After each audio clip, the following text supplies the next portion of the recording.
10 years ago, my real sister settled abroad. She moved to Canada with her husband through family immigration. I was the one who arranged her marriage. Our father had passed away and our mother's health was deteriorating. She suffered from renal failure, her kidneys had failed, and she was on dialysis. I worked as a network engineer in the core network operations of Lexan Group. Since childhood, my sister and I were very close. My mother used to worry about getting her married while she was still alive, so she could find peace. Even in her illness, my mother started searching for a suitable match. One day, when I returned home from work, I found her sitting seriously. She called me close and said, "Take a leave in the morning and go to Lahore. Inside Mochi Gate, with your wife. Someone has told me about a decent family. Go see the boy and his home. Maybe you'll like it." My sister was 2 years younger than me. And after our father's passing, I was both her brother and father. To respect my mother's wishes, I set off alone the next morning. Passing through the narrow, dark alleys of Mochi Gate, I finally reached a very small house. If you know the layout of old Lahore, you would understand. The house was in poor condition. Possibly a 4-story structure built on just 2 malas, like a tower. The moment I entered, I decided I couldn't let my sister live here. Inside, only the boy's mother was present.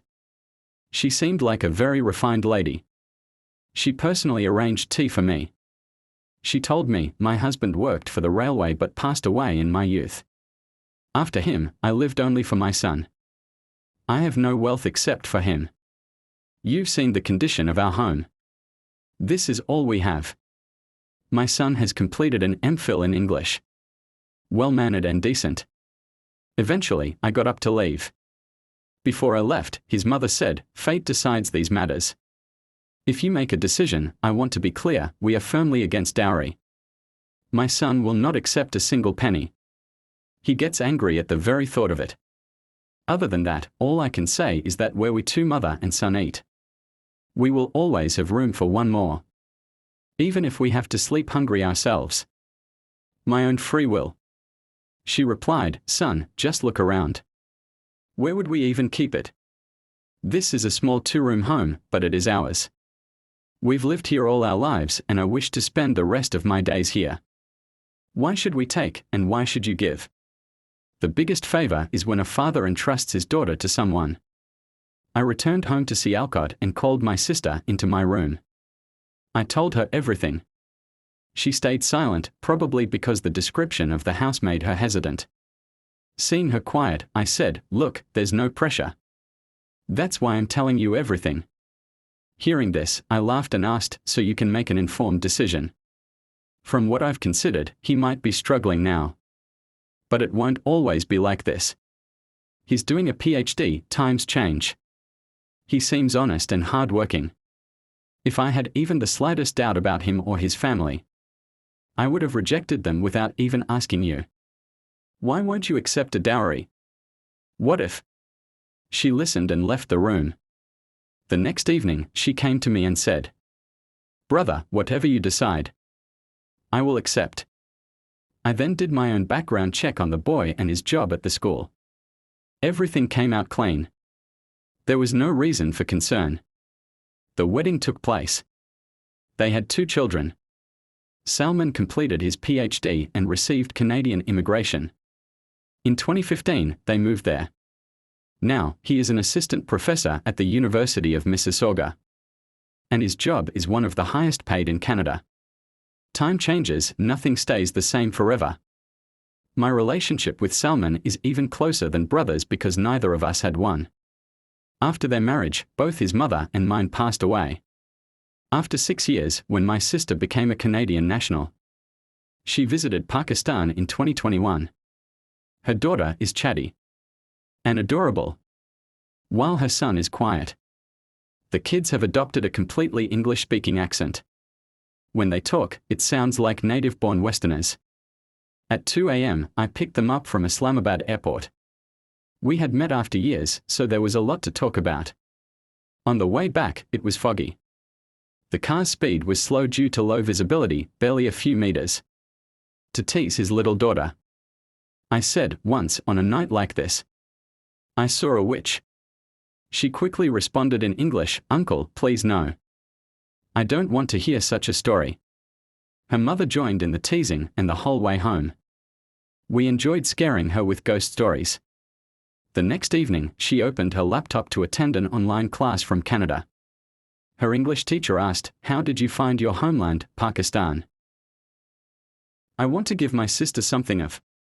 She confidently responded in fluent English. "Teacher, there is terrorism in Pakistan. My uncle is a terrorist and my mother turned into one as soon as she arrived. Both of them scared me all night with ghost stories. There is no peace, teacher, terror is in the air." At first, the teacher looked extremely alarmed and responded with serious, "Oh. But once she understood the joke, she burst into laughter. After the class, I told her, "If this terrorist uncle hadn't been there, you wouldn't even exist." Her mother looked at me, smiled, and said, "Thank you."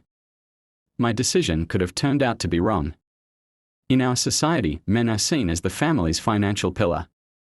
It was possible that Salman might never have come out of his struggling phase. If that had been the case, my sister would have been the one to suffer for life.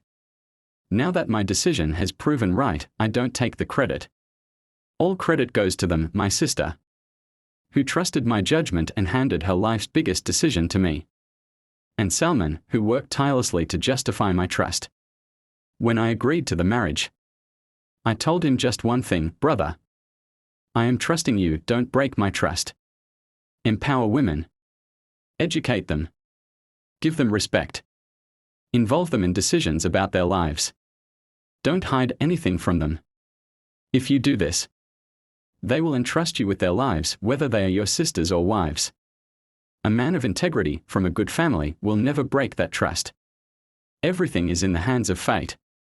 Actions depend on intentions. If your intentions are pure, God is with you. However, in matters of life, research and trust are both necessary. After all the facts and considerations, your heart gives you the final answer. Hazrat Ali A.A. said, "Ask your heart about relationships. It is the only witness that never accepts a bribe." Literature and is now pursuing a PhD. He is a vice principal at a branch of the city school. We manage well enough. After this, she fell silent.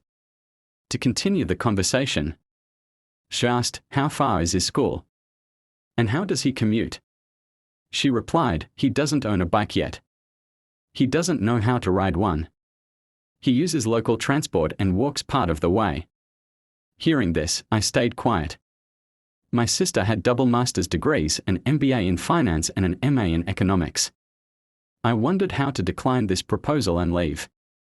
Just then, the boy arrived home. He was a slim, fair-skinned young man, possibly of Kashmiri descent. He seemed extremely polite in conversation.